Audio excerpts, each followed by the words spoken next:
K phone പദ്ധതിയിൽ CBI അന്വേഷണം ആവശ്യപ്പെട്ടുള്ള പ്രതിപക്ഷ നേതാവിന്റെ ഹർജി ഹൈക്കോടതി തള്ളി. ഹർജിയിൽ പൊതുതാൽപര്യമില്ല.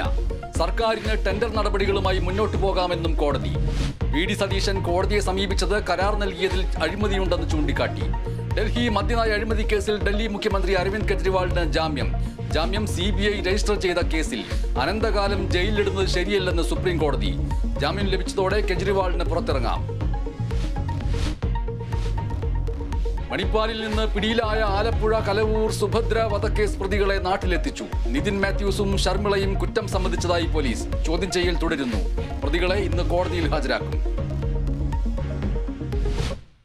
അവരിപ്പോൾ എനിക്ക് 3 ആഴ്ചയ്ക്ക് യാത്രാ വിലക്കാണെങ്കിൽ ഞാൻ ഇനി ഈ ഇൻഡിഗോ കമ്പനിയിൽ യാത്ര ചെയ്യില്ല. ഇത് ഇത്ര നിലവാരമില്ലാത്ത ഒരു കമ്പനിയാണെന്ന് ഞാൻ മനസ്സിലാക്കിയില്ല.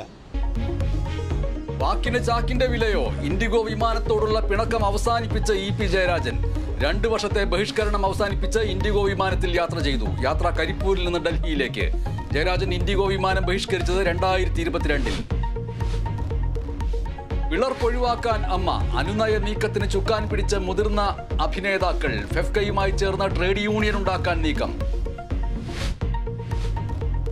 CPIM ജനറൽ സെക്രട്ടറി സീതാറാം യെച്ചൂരിക്ക് അന്ത്യാഞ്ജലി. മൃതദേഹം വൈകിട്ട് ഡൽഹി വസന്ത് കുഞ്ചിലെ വീട്ടിലെത്തിക്കും. AKG ഭവനിൽ പൊതുദർശനം നാളെ. മൃതദേഹം മെഡിക്കൽ വിദ്യാർത്ഥികളുടെ പഠനത്തിനായി വിട്ടുനൽകും. ജനറൽ സെക്രട്ടറിയുടെ ചുമതല ആർക്കെന്നതിൽ തീരുമാനം ഉടൻ.